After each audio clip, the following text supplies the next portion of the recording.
Well, we've got more intriguing prospects to talk about. First one is Qwan'tez Stiggers. A unique story. He did not attend or play college football. COVID prevented him from playing in 2020, and he eventually played in the indoor fan-controlled football league in 2022. This led to a Canadian Football League tryout with the Toronto Argonauts in 2023, and the rest is history. He was the CFL Rookie of the Year, and by most accounts, the best corner in the league. Played in the East-West Shrine Bowl, and that's where scouts took notice. Stiggers played corner on the wide Canadian field, and his athleticism was on display. Playing mostly off coverage in zone and man, very sticky in man coverage, can mirror and cut off route breaks in all directions. Sudden reactions with the ball in the air, he can separate a receiver from the ball. As a zone defender, he's advanced for his experience, as he played multiple coverage, including outside and hard corner concepts.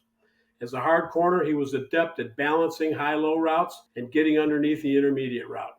Excellent ball skills, with an outstanding catch radius to go up and get interception opportunities. Lack of experience is definitely a factor, and he will be raw in many aspects, such as reacting to double moves and playing press, but he has the tools for sure.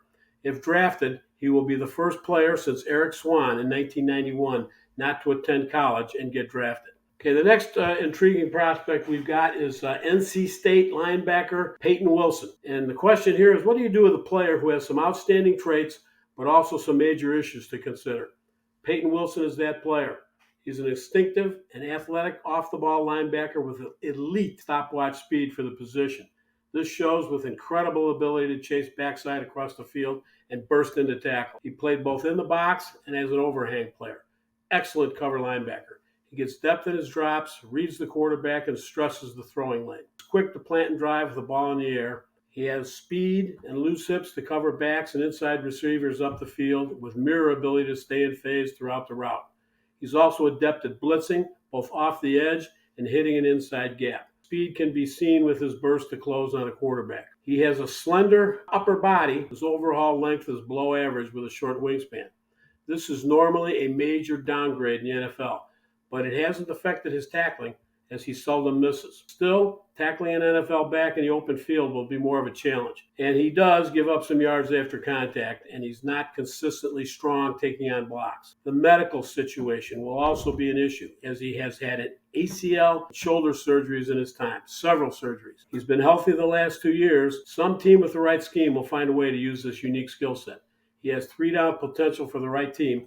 The question is, how high will he be drafted, considering the issues? Every year, the HBCU teams produce some outstanding players who are under the radar. And Mikey Victor, cornerback from Alabama State, is another one of our intriguing prospects who fits the mold. It's unfortunate he was not invited to the combine because he's a huge corner at 6'3", 212, with solid cover skills.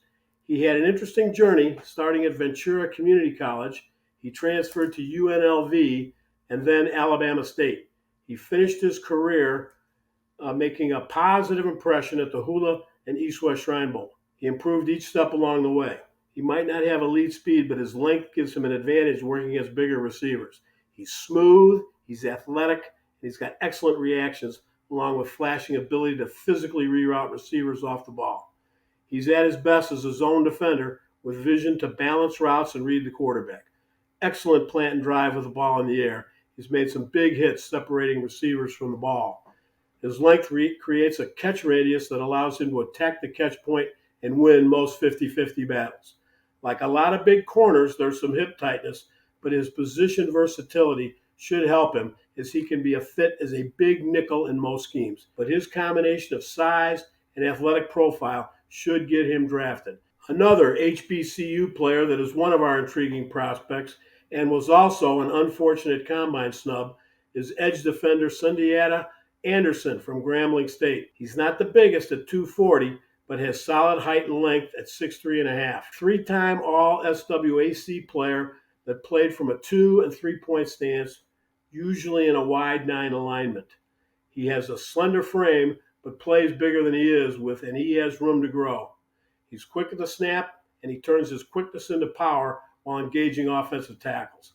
He has excellent lateral agility, as he can sift inside and make plays along the line, or set the edge and make plays on the perimeter. He plays with a hot motor and has very good range pursuing. Still a work in progress as a pass rusher, but his quick and explosive get-off creates problems for offensive tackles. He's more than just a speed rusher around the corner. He flashes some solid technique with some clubs and chops along with a bull rush into a move.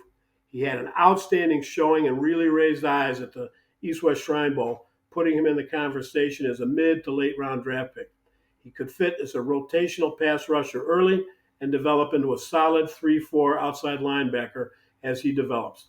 Definitely a solid prospect and somebody that we're looking for in the NFL draft. The last player that we're considering is Khristian Boyd from Northern Iowa. He's an FCS prospect, interior line, defensive line player. He's got a high motor. He's got solid size, but the wingspan situation shows up as he's got shorter than ideal length. That's going to be a downgrade for most teams. That said, his energy and quickness make him a prospect. He played a 0, 1, and 3 technique, primarily the nose tackle. He was highly productive, both playing the run and getting to the quarterback. He's got a quick first step and consistently gets into a blocker with ability to stack and shed. Excellent functional lower body strength. Plays with leverage, forklift the blocker to stack the middle. He's rarely moved off the point. He moves well laterally for his size and makes plays along the line. As a pass rusher, his quickness allows him to get pressure against one-on-one blocks with an array of pass rush moves. The shorter than ideal wingspan does show up battling physical centers and against double teams as he struggles to separate from blocks and gain ball side leverage. Player that will lose balance at times as a result of probably the wingspan's a factor there, and he doesn't recover. He made a great splash at the East-West Shrine Bowl with a great week. In spite of that, he was a combine snub. Projecting him is not easy, but he has the look of a rotational interior defender in the NFL.